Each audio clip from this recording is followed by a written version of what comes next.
And so what I argue is that Christianity... Excuse me, Matt. What is misconduct in this context? So it could be a variety of things. Most frequently, it is hiding evidence of the defendant's innocence rather than handing it over to the defense. That's the most frequent type of misconduct, what the law calls a Brady violation, based on a Supreme Court case called Brady versus Maryland. So we see these acts of misconduct, and Christianity has an answer to that, which is that part of being accurate means speaking accurately about the wrongs of the governed.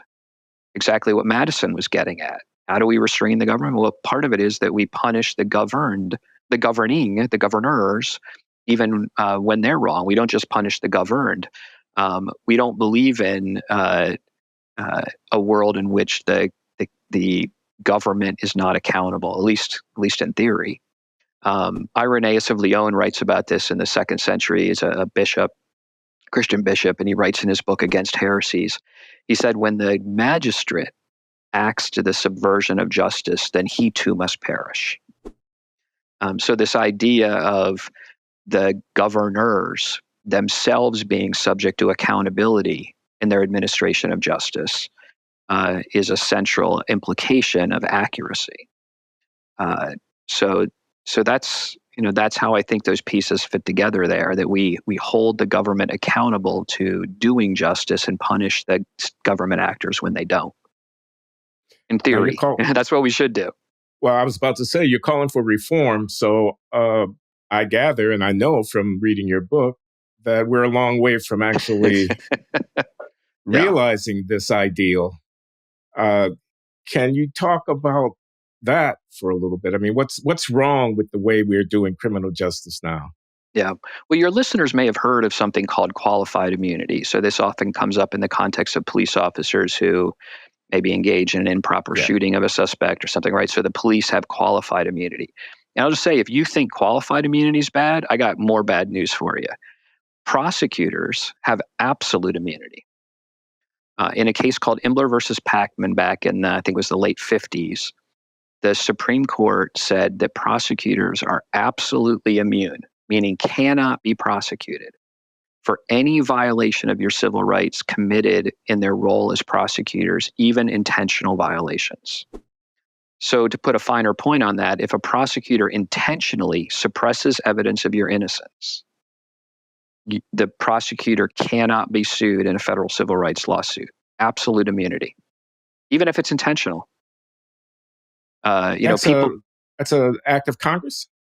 So it's a really interesting question. So the Section 1983, the federal civil rights statute, was passed as part of the Ku Klux Klan Act of 1877, I think it was, after, right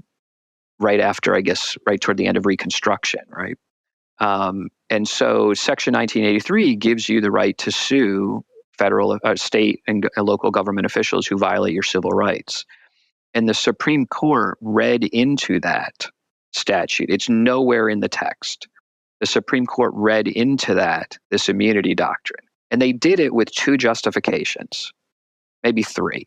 One, they were kind of like, who would take these jobs if you could get sued? I'm kind of like, I don't know, maybe people who would acknowledge and protect your civil rights. I mean, maybe those people.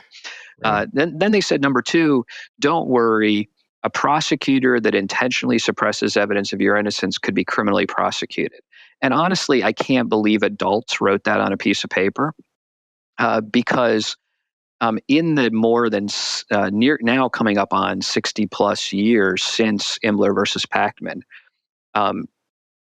there's only one person ever, one prosecutor ever has gone to jail for hiding evidence of innocence in a criminal case. One. And this occurred in Texas. This prosecutor convicted a man named Michael Morton, who wrote a book about his experience that I read recently. The prosecutor in that case sent him to jail by hiding evidence, sent him to jail for 25 years for a murder he did not commit. And when it was finally determined through DNA evidence that he had not committed this murder, the prosecutor was prosecuted and he got 5 days in jail. And that is the longest jail sentence that any prosecutor has ever gotten. So the Supreme Court said, don't worry about being able to bring civil rights lawsuits because prosecutors can be prosecuted for violating your civil rights. And I'm like, come on, like, are you seriously that gullible? You seriously wrote that down in a court opinion?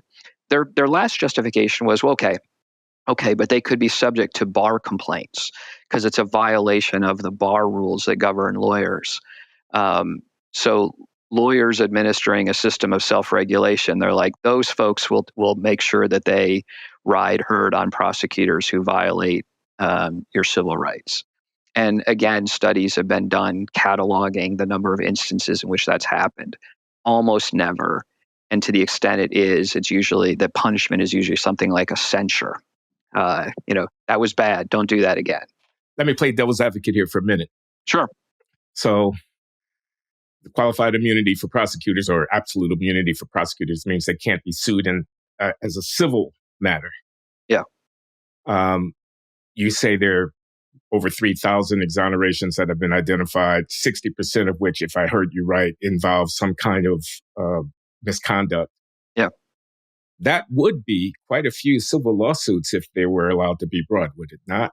And has the court any interest in discouraging the trial lawyer bar, no offense intended, from having a field day going around suing prosecutors for misconduct, to be sure, but is there not another side to the argument is what I'm trying to ask. Yeah. So I guess I have a couple of responses to that. One, we're then designing a system in which there are essentially no ramifications for this, right? As I said, they're not going to be prosecuted. There's really no material number of bar complaints that are ever sustained. And now we've eliminated the last alternative. So we've created a class of people that is entirely immune from wrongdoing, and said you're in charge of everybody else. Unrestrained power of that sort, I think, is extremely dangerous. So that's my first response. The second is this: to the extent what you're saying is that prosecutors are concerned that the system won't rightly sort out whether they actually engaged in misconduct, I don't have a whole lot of sympathy for people who are sending other people to jail in that system saying, I don't trust that same system to make decisions even about financial liability, right? If you've trusted this system enough to stake somebody else's life on it, I don't see why you're so unwilling to let that same system judge your conduct. And that doesn't mean that I'm oblivious to the fact, and I'm not oblivious to the fact that every defendant who's prosecuted is upset. When I was a prosecutor, people didn't love it that I put him in jail either. And it doesn't mean that judges shouldn't scrutinize those cases in some way at the outset to try to sort out those cases that seem to have some merit that's worth looking into, as opposed to those who are frivolous on their face. But to create a world in which there's no circumstance in which you can bring the case, no matter how meritorious, no matter how intentional the wrongdoing, you're entirely blocked from the courthouse door, I think is unjust.